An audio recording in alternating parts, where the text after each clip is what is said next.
تو ایک ڈیٹرنٹ بن جائے گا. لوگوں کو پتہ ہوگا کہ جی اگر ہم وہاں جائیں گے ان ایکٹیویٹیز میں انوالوڈ ہوئیں گے تو پھر پاکستان سے باہر کوئی بھی جاب اپرچونٹی آئے گی اس کے لیے ہم نہیں جا سکیں گے, because they will be banned, they will not be allowed to leave. It already has impacted the job market. جو لوگ آلریڈی خاص طور پہ جو آرڈنری جابز ہیں, بہت وائٹ کالر جابز نہیں ہیں, اس کے لیے لوگوں کی اب اسکروٹنی مجھے لگتا ہے مزید ہی ٹائٹ ہو چکی ہوئی آلریڈی. جا کے کیا بالکل بہت ٹائٹ ہو چکی ہے, اور ہمیں تھوڑا لوگوں کو یہ اویئرنیس کریٹ کرنی ہے کہ جب آپ جائیں گے ان ایکٹیویٹیز میں اوبیسلی آپ انوالوڈ رہیں گے تو یہ شارٹ کٹ ایک پھر آپ بہتر ہے کہ آپ لیگل مائگریشن جو کریکٹ طریقہ کار ہے باہر جانے کا وہ اڈاپٹ کریں اور اس کے تحت آپ. اچھا, اس سے زیادہ بڑا مسئلہ یہ ہوتا ہے نا کہ چھوٹا سا ایشو ہوتا ہے اس کی وجہ سے پاکستان کا نام بدنام ہوتا ہے. جی, پھر دبئی کی اگر ہم بات کر رہے ہیں, یو اے ای میں جا کے لوگ وزٹ ویزا پہ جا کے اسکپ بھی ہو جاتے ہیں وہاں سے, اور پھر کہتے ہیں کہ ٹھیک ہے ہم جو وہ ہے نا ایک جرمانہ رکھا ہوا ہے یو اے ای گورنمنٹ نے, ہم وہ پے کریں گے, اس کے بعد ہم اپنے ورک ویزے پر آ جائیں گے. اس کے اوپر پھر کس طرح سے کام کرنا ہے؟ دیکھیں جی, جو وزٹ ویزا ہے وہ تو ہوسٹ کنٹری کی ریکوائرمنٹ ہوتی ہے کہ جی یہ ریکوائرمنٹس آپ میٹ کریں گے تو ہم آپ کو وزٹ ویزا دے دیں گے. اس کے اندر پاکستان کا رول ایز سچ نہیں ہوتا, وہ تو ہوسٹ کنٹری کو ڈاکیومنٹس جاتے ہیں, وہ آپ کا ویزا اپروو کر دیتے ہیں, آپ چلے جاتے ہیں. یہ میجر ایک ایشو ہے کہ بہت سارے لوگ عمرہ کا ویزا لیتے ہیں, سعودی عربیہ جاتے ہیں, 3 مہینے کا وہ ویزا ہوتا ہے, اور پھر وہاں بیگنگ کی ایکٹیویٹیز ہوتی ہیں, بہت زیادہ ہوتی ہیں, 3 مہینے وہ چلتی ہیں, لوگ کاسٹ اس میں کوئی نہیں آتی. جو جاتا ہے یہاں سے وہ لاکھ روپیہ دے کے سعودی عربیہ پہنچ جاتا ہے, وہاں 3 مہینے بیگنگ ہوتی ہے, اپنے پیسے ریکور بھی کرتا ہے اور پھر واپس آ جاتے ہیں اور پھر چلے جاتے ہیں. اور یہ پورے گینگز ہیں جو آپریٹ کر رہے ہیں, اور یہ کئی ایجنٹس ہیں ایکچولی جو پاکستان میں بیٹھے ہوئے ہیں جن کے اوپر ایکچولی کریک ڈاؤن, ایک بہت ہی اگریسو کریک ڈاؤن ہونا چاہیے کہ جی یہ ایجنٹس جو لوگوں کو قابو کر کے تو ان کو باہر روانہ کرتے ہیں, ان کے اوپر یہ کریک ڈاؤن کی ضرورت ہے. عمرے کے ویزا کو آپ ایز سچ کٹ ڈاؤن اتنا نہیں کر سکتے. اچھا جواد, ہم نے بات بہت کی ہے اس کریک ڈاؤن کے حوالے سے, لیکن اسٹیٹ آف پاکستان نے ایسا جیسا کوئی کریک ڈاؤن لانچ کیا نہیں ہے. اسلام آباد میں ہم نے دیکھا مقامی سطح پہ کچھ چھاپے واپے پولیس نے مارے, کچھ سگنل سے بیگرز پکڑ لیے, لیکن یہ جو ایک باقاعدہ ایک مافیا جس کا آپ نے ذکر کیا یا ایک میکینزم ہے, اس کو توڑنے کے لیے کوئی ایسا اقدامات ہم نے نہیں دیکھے آج تک. ریسنٹلی آپ چونکہ انٹیریئر میں بھی رہے ہیں تو ذرا اس حوالے سے کچھ. ریسنٹلی پنجاب میں ایف آئی اے نے کافی کریک ڈاؤن کیا ہے ان ایریا سچ ایز منڈی باؤدین, گجرات, کیونکہ زیادہ تر یہ آپریٹ یہاں سے ہی کر رہے ہیں. اچھا, تو وہاں کافی کریک ڈاؤنس ہوئے ہیں. اور یہ جو لیجسلیشن جس کا میں نے آپ کو بتایا کہ اگر کوئی اس قسم کی ایکٹیویٹی میں وہاں انوالوڈ ہوئے گا تو اس پہ کمپلیٹ بین ہوئے گا, ای سی ایل پہ اس کا نام ہوئے گا, اس کو سزا ہوئے گی, فائن بھی ہوئے گا.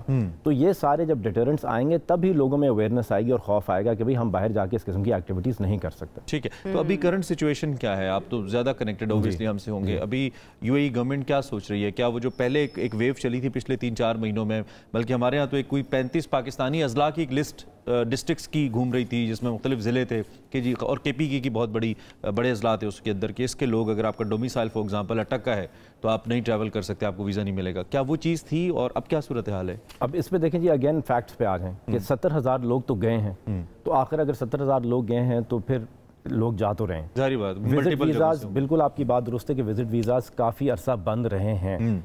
بند میں نہیں کہوں گا, آپ اس کو سافٹ بین سمجھ لیں, ایک قسم کا کہ جاتے رہیں کم جاتے رہیں. ٹھیک ہے, اس پہ اسکروٹنی بہت زیادہ تھی, ریجیکشن ریٹ بہت ہائی تھا. گورنمنٹ نے اس کے اوپر کافی کام کیا. In fact S I F C نے بھی اس کو کافی ٹیک اپ کیا, اسپیشل انویسٹمنٹ فیسیلیٹیشن کاؤنسل, اور انہوں نے بھی کافی اس میں ایک فوکل رول پلے کیا ہے, جس کی وجہ سے اب کافی لوگوں کو ویزاز ملنا شروع ہو گئے. تو آئی فیل کہ the policy is better now, things are better, اور آہستہ آہستہ یہ مزید کھلتے جائیں گے ویزاز. اور اس مہینے اور پچھلے مہینے جو میری اطلاعات ہیں کہ کافی حد تک لوگوں کو ویزاز واپس ریسٹارٹ ہو گئے ہیں اور ویزاز مل رہے ہیں. آپ نے ایجنٹس کی بات کی تھی کہ ایجنٹس جو ہیں وہ ایک مافیا بن چکے ہیں, وہ ان سے کس طرح سے بچا جائے جو جانا چاہتے ہیں دبئی یا گلف کی اگر ہم بات کریں, ان سے کس طرح سے بچا جائے, اور ہمیں کیسے پتہ چلے گا کہ کون سا ایجنٹ جو ہے نا وہ صحیح ہمیں گائیڈ کر رہا ہے؟ دیکھیں, جو ایجنٹس کے اوپر جو ہیومن ٹریفکنگ ہوتی ہے, یہ زیادہ تر لوگ جاتے ہیں یورپ, کیونکہ یو اے ای تو وہ آسانی سے پہنچ سکتے ہیں, سعودی عربیہ بھی وہ آسانی سے پہنچ سکتے ہیں. یہ وہ لوگ ہوتے ہیں جن کا زیادہ جو ایمبیشس ہوتے ہیں کہ نہیں جی ہم نے یورپ پہنچنا ہے, تو وہ پھر لاکھوں روپے ایجنٹس ان سے لے لیتے ہیں. ہیومن ٹریفکنگ میں وہ لوگ some times through Balochistan into Iran, Iran سے پھر ٹرکی, ٹرکی سے پھر all of Europe is open for them. تو وہ یہ, اور پھر اس کے اندر آپ کو پتہ ہے یہ شپس کے انسیڈنٹس ہو جاتے ہیں, انفارچونیٹ ہو جاتا ہے. ابھی لاسٹ بھی ہمارے 44-45 پاکستانیز, تو یہ ایشوز آ جاتے ہیں زیادہ تر ایجنٹس کے جو ادھر لے جاتے ہیں. سعودی اور یو اے ای کا جس طرح میں نے آپ کو بتایا, سعودی میں تو آپ عمرے کا ویزا لیں اور وہاں چلے جائیں تو وہ تو بڑا ان کے لیے آسان ایک طریقہ کار ہے. یو اے ای کا بھی مور اور لیس یہ ویزا لگ جاتا ہے, پھر وہاں اوور اسٹے ہو جاتا ہے. اس کو ہمیں اویئرنیس بہت کریٹ کرنی ہے ادھر, ہمارے پاکستانیوں کو سمجھانا ہے, بتانا ہے, اویئرنیس کے اندر ہم ویک ہیں. جانے سے پہلے ان کو سافٹ اسکل دینا, ان کی اورینٹیشن کرنا, ان کو پروز اور کونز اچھی طرح سمجھانا, یہ انتہائی اہم ہے ہمارے لیے. ہر سال تقریباً 8 لاکھ 9 لاکھ کبھی کبھار 1 ملین پاکستانی جاتا ہے باہر. تو ہمیں زیادہ فوکس ایکچولی کرنا ہے اس کو یہ سافٹ سکلز دینے پہ, اس کا ایکسپوجر, اس کو سمجھانا کہ بھائی یہ ڈوز ہیں, یہ ڈونٹس ہیں, یہ چیز کرنی ہے, یہ نہیں کرنی, اس کی یہ سزا ہوئے گی, اس کی یہ پرابلم. یہ ایجنٹس اور ہیومن سمگلنگ چونکہ ابھی ریسنٹلی آپ نے واقعے کا بھی تذکرہ کیا تو بڑا امپورٹنٹ ہے, ہم اس پہ بھی تھوڑی بلکہ بات کر لیتے ہیں. اس پہ ہمارا قانون کتنا اسٹرکٹ ہے, اور جب بھی کوئی واقعہ ہوتا ہے اس کے بعد تھوڑا کریک ڈاؤن ہوتا ہے, کچھ ایجنٹس پکڑے جاتے ہیں, پھر یہ معاملہ ختم ہو جاتا ہے. اور یہ بھی نارملی انہی ایریاز جیسے منڈی بہاؤدین وغیرہ اس کا آپ نے ذکر کیا, یہاں سے بہت زیادہ لوگ آپریٹ ہوتے ہیں, پورے ملک میں ہی ہے, لیکن مینلی اگر ہم پنجاب کے اس علاقے کی بات کریں تو قانون ہمارا کیا کہتا ہے, اور کیا ہم نے اس پہ کوئی سگنیفیکنٹ امپرومنٹ لائے ہیں اب تک اس سارے معاملے پہ کہ کم ہو, کیونکہ واقعات تو کم نہیں ہوتے, ہر کچھ عرصے بعد ایک واقعہ ہو جاتا ہے. دیکھیں جس طرح آپ کو میں نے بتایا کہ ایف آئی اے نے اس پہ کافی کریک ڈاؤن کیا, ابھی کم از کم میں آپ کو پچھلے 6 مہینے کا بتا سکتا ہوں کہ اس کے اوپر کافی ایکسٹرنجنٹ پالیسی رہی ہے. اینڈ مور سو بیکاز یہ جو ممالک ہیں انہوں نے ای یو نے ہمارے پہ کافی پریشر ڈالا, انہوں نے ہمیں کہا کہ جی یہ بہت زیادہ ہو رہا ہے ایشو. رومینیا میں ایک 2022 یا 2023 میں 8 سے 9 ہزار پاکستانی کے, وہ رومینیا سے پھر پتہ لگا جی کہ پورے یورپ میں وہ چلے گئے, وہاں سے سلپ ہو گئے. تھینک یو سو مچ جواد صاحب, وقت کم ہے, دل تو چاہتا ہے کہ اس پہ مزید بات کریں, بڑا اہم موضوع ہے, but thank you for being with us. I hope کہ آپ کو دیکھنے والے جتنے بھی ہیں کچھ نہ کچھ ہیلپ گائیڈ لائن ملی ہوگی اور تھوڑا کلیئرٹی بھی آئی ہوگی. اب ایک کوئک بریک لیتے ہیں اور بریک کے بعد فوری طور پہ واپس آتے ہیں. ایک بار پھر آپ کو خوش آمدید. لائیو اپڈیٹس کا سلسلہ جاری ہے پاکستان کے مختلف شہروں میں. پاکستان کی جو لیڈرشپ ہے مختلف صوبوں کی اور مرکز کی, وہ ظاہری باتیں اپنے اپنے انداز میں خراج عقیدت بابا قوم کو پیش کر رہی ہے. قائد اعظم محمد علی جناح کے سال ثواب کے لیے, ان کے درجات کی بلندی کے لیے دعاؤں کا سلسلہ بھی جاری رکھے, یہ بھی بہت ضروری ہے کیونکہ انہوں نے ہمیں پاکستان دیا ہے. اب وہ رہنما اصول جن پہ قائد اعظم نے پاکستان بنایا, ظاہری بات ہے ہم نے بہت حد تک ان کو پریکٹس نہیں کیا, اور اسی وجہ سے پاکستان کی جو ریاست ہے وہ ایک فلاحی ریاست کا خواب ابھی تک شرمندہ تعبیر نہیں ہوا, اور وہ خواب ابھی تک حقیقت میں نہیں بدلا. ایک تو ہم نے اس پہ بات کرنی ہے کہ ایسے کیا محرکات تھے جس کی وجہ سے ہم نہیں کر پائے, اور پھر آج کا جو نوجوان ہے وہ کچھ حد تک آج کے پاکستان سے نالاں کیوں ہے, اگر وہ کچھ حد تک بھی ہے تو کیوں ہے, اس کو ہم کیسے بہتر کریں. یہ سب وہ موضوعات ہیں جس پہ بات ہونی چاہیے. ایک بڑی اس حوالے سے معتبر شخصیت ڈاکٹر تیمور رحمان ہیں جو کہ خود تاریخ کے طالب علم بھی ہیں, آتے بھی ہیں, اور ہم ان سے بہت کچھ سیکھتے بھی ہیں. تو ہم ذرا ڈاکٹر صاحب سے اس حوالے سے بات بھی کریں گے اور جاننے کی کوشش بھی کریں گے, اور اس سے کچھ دیر کے بعد ہمیں ایک ہمارے شاعر دوست زبیر راج صاحب بھی جوائن کریں گے جو کہ اپنی شاعری سے ٹریبیوٹ پیش کرتے ہیں قائد اعظم محمد علی جناح کو. بالکل ایسے ہی ہے, ہم نے قائد اعظم کی شخصیت پر بھی بات کرنی ہے, ان کی سیاست کس طرح کی تھی اس پر بھی بات کریں گے. زبیر سے کوئی اچھی سی شاعری سن لیں قائد اعظم کے حوالے سے پلیز. زبیر بھائی thank you very much for being with us. آپ کچھ ہمیں اچھی سی شاعری جو آپ نے قائد اعظم پہ لکھی, آپ کے خیالات بھی ہم تک پہنچے, کچھ اچھی سی ہمیں شاعری سنائیے جس سے ہم ان کو خراج عقیدت پیش کریں الفاظ کی صورت میں. یہ ہماری بدقسمتی ہے کہ قائد اعظم کو زیادہ وقت نہیں مل سکا, ان کا انتقال جلدی ہو گیا اور نظام نہیں بن سکا, اور اس کے بعد جو سسٹم آیا وہ نہیں تھا جو قائد اعظم نے سوچا تھا. لیکن جو قائد اعظم نے جو قربانیاں دی ہیں, جس طرح سے محنت کی ہے, اور یہ ایک اسلامی جمہوریہ پاکستان بنانے کی کوشش کی, اس کے بعد وہ نظام نہیں بن سکا, یہ ایک الگ بات ہے. وقت ہوا چاہتا ہے ایک بریک کا, ہمارے ساتھ رہیے. Welcome back. ہم بات کر رہے ہیں قائد ڈے کے حوالے سے, جناح ڈے کے حوالے سے, اور ہر کوئی جو ہے نا وہ اپنے اپنے انداز میں قائد کو خراج عقیدت پیش کر رہا ہے, اور ہم بھی ان کی شخصیت, ان کی پرسنالٹی کے مختلف پہلو پر بات کر رہے ہیں, ان کا سیاست کا طریقہ کار کیا تھا اس کے اوپر بات کر رہے ہیں. فائنلی ہمیں جوائن کر لیا ہے معروف اسکالر ڈاکٹر تیمور رحمان نے, ان سے آغاز کرتے ہیں گفتگو کا. ڈاکٹر صاحب تھینک یو سو مچ ہمیں جوائن کرنے کے لیے. ونس اگین میں کہوں گی, اگین میں یہ پوچھوں گی آپ سے, آج کا پاکستان آپ کو قائد کے ویژن کے مطابق لگتا ہے یا نہیں لگتا؟ اچھا, کہ فیض صاحب نے فرمایا تھا یہ داغ داغ اجالا یہ شب گزیدہ سحر, وہ انتظار تھا جس کا, یہ وہ سحر تو نہیں, یہ وہ سحر تو نہیں جس کی آرزو لے کر چلے تھے یار کہ مل جائے گی کہیں نہ کہیں. قائد اعظم محمد علی جناح کا ویژن ہمیں اس کانٹیکسٹ میں رکھنا ہوگا جس میں مسلم رینیسانس کا ایک پورا پروجیکٹ جمال الدین افغانی کے بعد سے جاری و ساری تھا. کیوں یہ بات تو مسلم انٹیلیجنسیا کے سامنے آ چکی تھی کہ یورپ ہم سے بہت آگے نکل چکا ہے. سوال یہ پیدا ہوتا تھا کہ ان کے ساتھ کیچ اپ کیسے کرنا ہے. اس میں دو آراء موجود تھیں. ایک رائے یہ تھی کہ ہمیں جو ماضی ہے اسی سے قوت اور انسپریشن لینی چاہیے, اور دوسری رائے سر سید احمد خان اور علی گڑھ یونیورسٹی کے لوگوں کی تھی کہ ہمیں جدید علوم سیکھنے کی ضرورت ہے، سائنس سیکھنے کی ضرورت ہے، اور یورپین سائنس سیکھنے کی ضرورت ہے خاص طور پہ. تو محمد علی جناح اس جدیدیت پسند سوچ، اور علامہ اقبال بھی اس جدیدیت پسند سوچ کے ساتھ تعلق رکھتے تھے. اور پاکستان کی تحریک، مسلم لیگ کی تحریک بھی در حقیقت اسی سوچ سے جڑی ہوئی تھی، جو کہ مسلم ماڈرنزم کا یا ماڈرنٹی کا ایک پروجیکٹ تھا. اور سب سے پہلے یہ پروجیکٹ بنیادی طور پہ، خاص طور پہ جناح صاحب کی اپنی جدوجہد صرف اور صرف اس مقصد کے لیے تھی کہ ہندوستان کو ایز اے ہول آزاد کرنا ہے برٹش کلونیل رول سے. اور آپ ہمارے لوگ اکثر یہ بات جانتے نہیں، مگر ہسٹورینز ہمیں یہ بتاتے ہیں کہ انفیکٹ محمد علی جناح اتنے سینئر تھے کانگریس کے اندر کہ کیونکہ انہوں نے جو سٹرگل کی تھی اور پولیٹیکل لیڈرشپ کے حوالے سے اتنے ویل ریسپیکٹڈ تھے کہ انفیکٹ یہ بات بالکل کلیئر تھی کہ محمد علی جناح شاید نیکسٹ لیڈر بنے کانگریس کے، آل انڈیا کانگریس کے. اور ان کی اتنی اتھارٹی تھی کہ 1912 کے اندر وہ مسلم لیگ کے بھی ممبر تھے، کانگریس کے بھی ممبر تھے. انہوں نے دونوں پارٹیوں کے جوائنٹ سیشن کروا کے ان سے یونائٹڈ ایک ریزولوشنز پاس کروائیں کہ ہم مل کر جو ہے وہ انڈیا کی انڈیپینڈنس کے لیے لڑیں گے. اندازہ کریں ایک بندہ دو پارٹیوں کی قیادت کر رہا تھا simultaneously. It was that remarkable.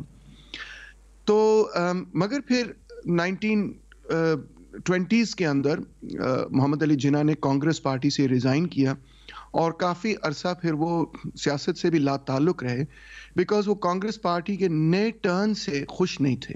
اور وہ نیو ٹرن یہ تھا کہ کانگریس پارٹی اور مزید زیادہ ہندو سمبلزم کو استعمال کر رہی تھی اینٹی کلونیل سٹرگل میں، خاص طور پہ جب سے گاندھی صاحب واپس آئے تھے. اور جناح صاحب جو ہیں وہ پرانی کانگریس سے منسلک تھے جو کہ ہندو سمبلزم کو استعمال نہیں کرتی تھی، ایک پیور سیکولر قسم کی سیاست کرتی تھی. تو گاندھی صاحب کی نئی قسم کی مذہبی قسم کی سیاست سے ناخوش ہو کر انہوں نے یہ کہا کہ اس طرح کانگریس جو ہے وہ ایک ہندو پارٹی بنتی چلی جا رہی ہے اور ایسی پارٹی کے اندر مسلمانوں کے حقوق کا تحفظ نہیں ہو سکے گا. تو لہٰذا پھر انہوں نے، آپ کو پتہ ہے اسے آگے 30s کے اندر مسلم لیگ کی قیادت سنبھالتے ہوئے ان کو علامہ اقبال نے واپس بلایا اور انہوں نے مسلم لیگ کی قیادت سنبھالتے ہوئے پھر پاکستان کا قیام اس طرح سے آیا. ٹھیک ہے. اچھا میں اسپیشلی چونکہ آج کرسمس بھی ہے اور آپ کا بڑا فوکس بھی رہتا ہے جو مائنورٹیز رائٹس ہیں اس پہ آپ بات بھی کرتے ہیں، اور پھر ہمارے ملک کے ماشاءاللہ سارکاسٹک وے میں ہم سینگ کہ حالات بھی ایسے ہیں کہ ہر آئے دن کوئی نہ کوئی ایسا واقعہ ہوتا ہے جو ہمیں جھنجھوڑ کے رکھ دیتا ہے. اور پھر دوبارہ سے میں بھی جب ہم نے شو شروع کیا تو میں نے 11 اگست کی اسپیچ کا ریفرنس دیا قائد اعظم محمد علی جناح کا، جس میں انہوں نے ایکول رائٹس کی بات کی، خاص طور پہ مائنورٹیز کی. ہم ویسے تو ہر چیز میں پستی کا شکار ہوئے، بہت ساری چیزوں میں ہم نے قائد اعظم کے ویژن کو چھوڑا، ہمارے بیسک کانسٹیٹیوشن کو چھوڑا، لیکن خاص طور پہ جو اقلیتوں کا معاملہ ہے ہماری کارکردگی بہت زیادہ توجہ طلب ہے، میں یہ کہوں گا. آپ کا اس پہ کیا؟ بہت اچھی بات کیا، بہت اچھی بات کی آپ نے، کیونکہ جناح صاحب کا کبھی بھی یہ ویژن نہیں تھا کہ مائنورٹیز پاکستان کے اندر کسی بھی حوالے سے سیکنڈ کلاس سٹیزنز بنیں گی، بلکہ پہلے لا منسٹر آپ جانتے ہوں گے انہوں نے ایک ہندو دلت کو بنایا جو جن کا نام تھا جوگیندرا ناتھ منڈل، جو کہ بڑی زبردست سٹرگل کیا کرتے تھے ان لوگوں کے لیے جو ہندو کمیونٹی کے اندر دلتس تھے اور وہ پرو پاکستان تھے، پاکستان کے بانیوں میں سے شامل تھے. تو جناح صاحب کا ویژن ہمیشہ یہ تھا کہ جو مائنورٹیز ہیں یا میجورٹی کمیونٹی ہے ان کے درمیان جو اینگولیرٹیز ہیں، یہ لفظ ان کی اپنی تقریر میں استعمال کیا گیا، یعنی جو کشیدگی ہے، جو لڑائی ہے، جو جھگڑا ہے، یہ وقت کے ساتھ ساتھ ختم ہو جائیں گی. اور جس طرح پروٹیسٹنٹس اور کیتھولکس کے درمیان لڑائی ختم ہوئی، وہ اپنی تقریر میں کہتے ہیں یہ لڑائیاں ختم ہو جائیں گی، اور as citizens of the state وہ برابر کے شہری ہوں گے، ان کے خلاف کسی قسم کا کوئی امتیازی قانون یا سلوک نہیں کیا جائے گا. پرسنل فیتھ کے حوالے سے وہ ظاہری بات ہے مختلف ہو سکتے ہیں، کوئی ہندو، کوئی کرسچن، کوئی سکھ، کوئی کچھ اور، کوئی مسلمان، کوئی سیاہ، سنی، جو بھی، مگر سٹیزنز آف دا اسٹیٹ کے حوالے سے ان کے خلاف کسی قسم کی کوئی ڈسکریمنیشن نہیں ہوگی، کوئی امتیازی سلوک نہیں ہوگا. یہ تھا در حقیقت قائد اعظم محمد علی جناح کا ویژن، اور آج بھی ہمیں اس ویژن کو پورا کرنا ہے. اچھا، ایک دوسرا جو بڑا اہم نکتہ ہے جس نے پاکستان کو بہت حد تک، یا ہمارا جو ایک سوشل سٹرکچر ہے اس کو بہت حد تک ڈیمیج کیا، وہ یہی اپروچ ہے جو ریڈیکل اپروچ ہے، جو بہت فنڈامنٹلسٹ اپروچ ہے ٹورڈز ریلیجن یا اپنے علاقوں کو لے کر. علاقہ تو بعد میں آتا ہے، خاص طور پہ جو آفٹر 80s مڈ 80s کے بعد کی جو صورتحال بنی پوسٹ ضیاء رجیم، اس کے بعد ہم نے دیکھا کہ ہم بہت زیادہ بٹے، بہت تقسیم ہوئے، اس میں سیکس بھی آ گئے، دیگر چیزیں بھی آ گئیں جس نے بہت زیادہ تقسیم پیدا کی، اور وہ پھر اس کے نتائج ہم بھگت رہے ہیں، ابھی تک بھگت رہے ہیں. اس کے کانٹیکسٹ میں قائد اعظم کی کیا تعلیمات تھیں؟ کیونکہ 70s تک I believe Pakistan was a different Pakistan. Your take doctor صاحب. That's very true, very true. آپ نے بالکل ٹھیک بات کی. although کچھ ریورس گیئر پہلے بھی لگے تھے، مثال طور پہ آبجیکٹیوز ریزولوشن یا 56 کے کانسٹیٹیوشن میں کچھ ایسی چیزیں تھیں جس پہ لوگوں نے اعتراض پہلے بھی کیے ہوئے، اور بھی کچھ چیزیں تھیں، مگر بہرحال چیدہ یہ باتیں تھیں. مگر جناح صاحب کا دیکھیں نقطہ نظر یہی ہو سکتا تھا جو کہ اسلامک ماڈرنسٹ کا نقطہ نظر تھا، وہ یہ کہ جو دھمی سٹیٹس کا پوائنٹ آف ویو تھا وہ ایک مخصوص وقت کے لیے تھا، ایک مخصوص کانٹیکسٹ میں تھا، جبکہ ایک ملت سسٹم ایگزسٹ کیا کرتا تھا، یعنی کہ ایک ایسا نظام تھا جس میں مختلف قبیلیں اپنی اٹانومی رکھا کرتی تھیں، اور در حقیقت جو ریاست ایگزسٹ کرتی تھی اس زمانے میں وہ مختلف قبیلوں کے درمیان ایک قسم کا سوشل کانٹریکٹ ہوا کرتا تھا. جدید ریاستیں جو آج کے زمانے کی ریاستیں ہیں وہ اس میں یہ قبائلی نظام نہیں ہے، اس میں انفیکٹ انڈیویجول کا ڈائریکٹ کانٹریکٹ، سوشل کانٹریکٹ ہے ریاست کے ساتھ، اور ریاست نے لہٰذا گارنٹی کرنی ہے ہر انڈیویجول کو اس کی رائٹس. بیچ میں کوئی انٹرمیڈیٹ باڈی نہیں ہے، جیسے ملت کا نظام نہیں ہے، کوئی ٹرائبل سسٹم نہیں ہے جس کے ذریعے رسائی ہو کسی انڈیویجول کی ٹو دا اسٹیٹ. اسٹیٹ اور انڈیویجول کا ڈائریکٹ سوشل کانٹریکٹ جب سے ہوا تو اس وقت سے یہ ضرورت پیش آئی کہ پھر ریاست جو ہے وہ کوئی ڈسکریمنیٹری لاز نہیں بنا سکتی اپنے سٹیزنز کے درمیان. یہ ویژن قائد اعظم کا آج بھی پورا نہیں ہوا اور ہمیں اس کے لیے اسٹرگل کرنی ہے. اور قائد اعظم ذات خود تو بالکل کلیئر اپنے ایکشنز میں اور اپنی سپیچز میں یہ کہہ چکے ہیں کہ ہم نے ڈسکریمنیٹ نہیں کرنا between Muslims and non Muslims at all. ہم نے تمام لوگوں کو پاکستانی تصور کرتے ہوئے آگے بڑھنا ہے. ہم سب نے مل کر یہ ملک بنایا ہے ریگارڈلیس آف ریلیجن ایکسیٹرا. تو اب ہم نے کسی کے خلاف کوئی امتیازی سلوک، کوئی ایسا قانون نہیں بنانا کہ بھئی کیونکہ تم فلانے مذہب سے تعلق رکھتے ہو تو تمہارے لیے جو ہے وہ یہ چیز یہ پبلک آفس بند ہے یا یہ نوکری بند ہے یا یہ ملازم. یہ بالکل نامناسب. ہمیں بہت زیادہ کام کرنے کی ضرورت ہے اگر اس کو ہم نے قائد اعظم کے ویژن کے مطابق پاکستان کو بنانا ہے. میں چاہوں گی تھوڑا سا قائد اعظم کی پرسنالٹی جو ہے نا اس کے اوپر بھی ہم تھوڑی سی بات کر لیں. تنظیم، اتحاد، ایمان، یہ ان کے رہنما اصول جو ہے نا یہ تو ہمیں پتہ ہی ہے، لیکن آپ کو یاد ہے ایک یہ بھی فیکٹ جو ہے یا ایک قصہ کہہ لیجئے کہ اتنا انہوں نے کام کیا، کام کی تلقین کی اور ساتھ ساتھ خود کام کر کے دکھایا اس طرح سے کہ ان کی خود کی صحت متاثر ہو گئی اینڈ دین انہوں نے اس چیز کو چھپا کر رکھا. اس کے بارے میں ذرا میں چاہوں گی تھوڑی سی بات کریں. دیکھیں جی، he was a very well read man. انہوں نے جو دنیا کے اندر اس وقت ہو رہا تھا اس میں ان کا مطالعہ بہت گہرا تھا، اور لوگ یہ سن کر بڑے حیران ہوں گے کہ قائد اعظم محمد علی جناح بیسکلی ایک لبرل تھے. یہ بات مجھے پتا ہے کہ ہم نہیں سکھاتے، مگر جو ان کا پولیٹیکل نقطہ نظر تھا وہ یہی تھا. انڈین لبرلزم کا جو نقطہ نظر تھا، آپ جانتے ہوں گے کہ گوکھالے کے وہ بہت قریب ہوا کرتے تھے، بلکہ نمبر 2 مین سمجھے جاتے تھے اپنی ارلی پیریڈ آف ہسٹری کے اندر. لبرلزم سے میرا مطلب یہ نہیں کہ وہ مادر پدر آزاد قسم کی کوئی ایسی بات نہیں، پولیٹیکل لبرلزم کی میں بات کر رہا ہوں جس میں تمام لوگوں کے برابر کے حقوق ہوں گے. یہ ان کا نقطہ نظر تھا. تو اس کے ساتھ ساتھ آپ یہ دیکھیں کہ جناح صاحب نیرو مائنڈڈ نہیں تھے.